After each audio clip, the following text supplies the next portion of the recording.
It's an image that haunts the imagination, a stone head, colossal and serene, rising from an endless ocean of sand. For centuries, this was all the world saw of the great Sphinx of Giza, not the magnificent lion-bodied guardian we know today, but a lone, enigmatic face staring east across the shifting dunes. The desert, a jealous keeper of secrets, had swallowed the rest. It had buried the creature's powerful shoulders, its elongated body, and its massive paws under a blanket of silence and time. The local people called it Abu al-Hol, the father of terror, a name whispered on the hot desert winds that swept across the plateau. A name that spoke to the sheer, unsettling power of that solitary stone visage. It was a riddle half told, a mystery half submerged. What dreams did it have, buried up to its neck in the soft, suffocating grip of the Egyptian sands? For millennia, caravans passed by, soldiers marched, empires rose and fell, all under its stoic, unblinking gaze. They saw only a head, a remnant of some forgotten age of giants. The true scale of the monument was a secret known only to the sand and the wind. The body, carved from the living bedrock of the plateau, was a prisoner of the very ground from which it was born. The first significant attempt to unbury the Sphinx wasn't driven by archaeology but by a dream. A young prince, Thutmose IV, fell asleep in the shadow of the Sphinx's head while on a hunting trip around 1400 BC. In his dream, the Sphinx, calling itself Hormaket, spoke to him. It promised him the throne of Egypt if he would clear away the sand that was choking it. Upon becoming pharaoh, Thutmose IV made good on his promise. He ordered the beast to be dug out and erected a granite slab between its paws, the dream stele, to tell the story. But the desert is relentless. After Thutmose, the sands swept back in, and the great creature was once again swallowed, its body given back to the silence of the dunes. Fast forward 3,000 years. The world has changed, but the Sphinx remains, once again buried to its chin. Napoleon's expedition to Egypt in the late 1790s sparked a massive wave of European interest. His artists and scholars documented the stone head, their drawings captivating the public back home. But it was the Italian adventurer Giovanni Caviglia who in 1817 undertook the first modern excavation. With a small army of workers, he began the monumental task of digging. It was brutal, back-breaking work. As fast as they cleared the sand, the wind would blow it back. They managed to uncover the Sphinx's chest, unearthed fragments of its carved beard and the front of the dream stele, getting a tantalizing glimpse of what was hidden. With the Sphinx fully exposed, scholars and scientists could finally study it up close, and what they saw was baffling. The entire monument was covered in scars, but they weren't uniform. The head, carved from a harder, more durable layer of limestone, was remarkably well preserved, despite the loss of its nose ceremonial beard. But the body was a different story entirely. It was severely weathered, deeply eroded, crumbling. The soft limestone of the body and the walls of the enclosure from which it was carved showed deep vertical fissures and a rolling, undulating pattern of decay. It looked as though it had been ravaged by some immense, powerful force. The conventional explanation for a long time was simple: wind sand. For thousands of years, the desert winds, laden with abrasive sand particles, had acted like a giant sandblaster, scouring the surface of the monument. This process, known as wind erosion, could certainly account for some of the damage. You can see its effects all over the Giza plateau. Sharp edges are rounded, softer rock is pitted and worn away. The deep vertical channels running from top to bottom didn't quite look like the horizontal scouring you might expect from wind. They looked like they had been carved by water. The man who championed this controversial theory was a geologist named Robert Schoch. In the early 1990s, he travelled to Egypt, not as an Egyptologist, but as a rock expert. He ignored the history books and focused solely on the stone itself. What he saw convinced him that the primary cause of the deep erosion on the Sphinx's body and its enclosure walls was not wind, but precipitation. The vertical fissures and undulating coved profile were, in his expert opinion, classic textbook examples of water weathering. He argued these features were carved during the African humid period. This was a bombshell. The last wet climate capable of this erosion was thousands of years before Khafra. Schoch suggested the Sphinx might date to 5000 BC, 7000 BC, or perhaps even earlier. That would rewrite the history of Giza and ancient civilization. It implies a sophisticated culture existed long before the pharaohs. It was radical, and it provoked fierce opposition from mainstream Egyptologists. The debate became rock versus context. Egyptologists noted zero archaeological evidence. No pottery, no tools, no inscriptions. They proposed other causes: poor limestone, quality salt crystallization from rising groundwater, acidic excretions from bats. They warned against dating the Sphinx from geology alone. The context, they insist, ties the Sphinx to Khafre's pyramid complex. Shock supporters held their ground. The geology doesn't lie. The Sphinx wasn't just old, it was prehistoric. Beyond the age of the Sphinx, another, even more tantalizing mystery has persisted for centuries.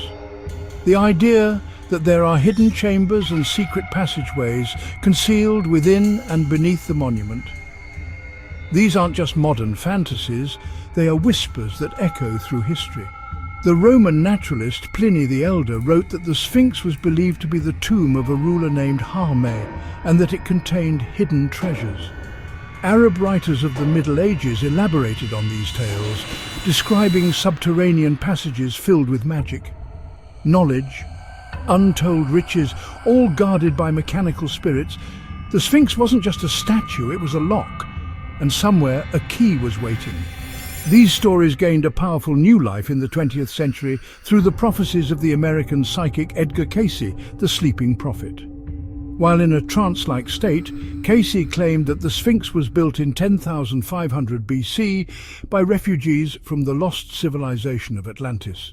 He prophesied that beneath the Sphinx's right paw lay a hidden chamber, a hall of records, which contained the complete history of humanity, including the story of Atlantis, stored on indestructible tablets. For believers, this wasn't just a myth, it was a roadmap. The search for physical evidence of these hidden chambers was on, fueled by a potent mix of ancient legend and modern mysticism. The legend of the Hall of Records, as popularized by Edgar Cayce, is incredibly specific and honestly deeply compelling. It speaks not of treasure in the material sense, but of something far more valuable. A complete and incorruptible account of human history from its true origins to its ultimate destiny.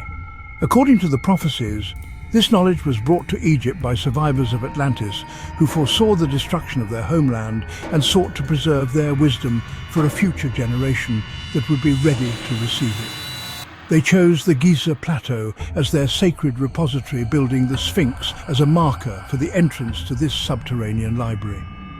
The story taps into a deep human longing for answers and a sense of a lost golden age. The idea that our ancient ancestors possessed wisdom far beyond our own is a recurring theme in myths around the world. The Hall of Records represents the ultimate validation of that belief. It suggests that history as we know it is incomplete, a fractured and forgotten story. The true narrative, the prophecy claims, is waiting for us, sealed away in a chamber protected not just by stone, but by time itself. The entrance is said to be located between the paws of the Sphinx, or under the paws, a place of immense symbolic power. Cayce's prophecies even gave a date for the rediscovery. He predicted the Hall of Records would be opened around the end of the 20th century. The expedition is far from over. So, what have scientists actually found? Over the past few decades, the area around the Sphinx has been subjected to some of the most advanced remote sensing technology on the planet.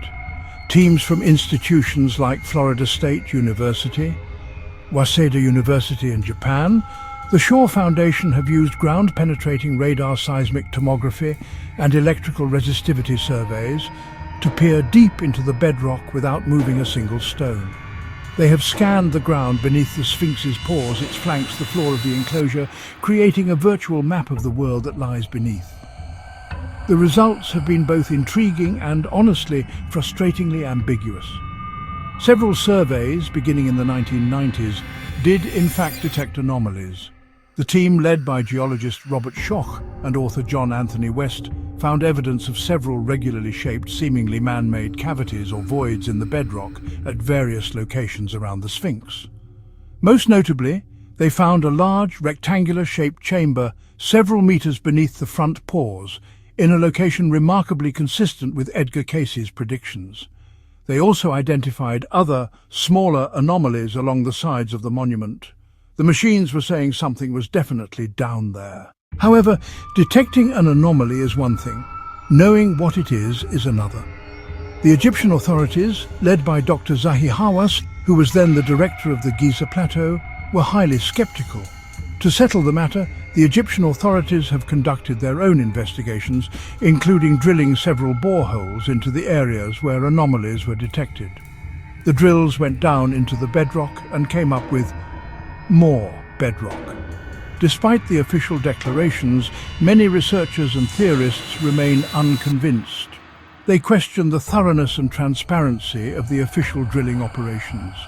Critics point out that a few small boreholes are hardly a comprehensive exploration of the vast area beneath a monument the size of the Sphinx. They argue anomalies detected by independent surveys are too regular, too symmetrical, and too perfectly placed. And so the Sphinx continues to hold its secrets. Its gaze is fixed on the east, watching the sun rise each morning as it has for thousands of years. It watches the tourists come and go. It watches the archaeologists dig and debate. It watches the endless cycle of the stars. In astrology, the sun's slow, 26,000-year wobble is called the precession of the equinoxes. Some theorists, like Robert Bauval, argue the Giza complex is a celestial map aligned with Orion in 10,500 BC. In this view, the Sphinx as a lion gazes at its celestial counterpart, Leo, rising on the vernal equinox in that epoch. It paints the Sphinx not as a simple tomb marker for a pharaoh, but as a far more profound device. The Sphinx itself offers no answers. The Sphinx doesn't just guard the Giza pyramids, it guards the very border between the known and the unknown. In the twilight, the great beast seems more alive, more knowing than ever. The desert still guards its greatest secret.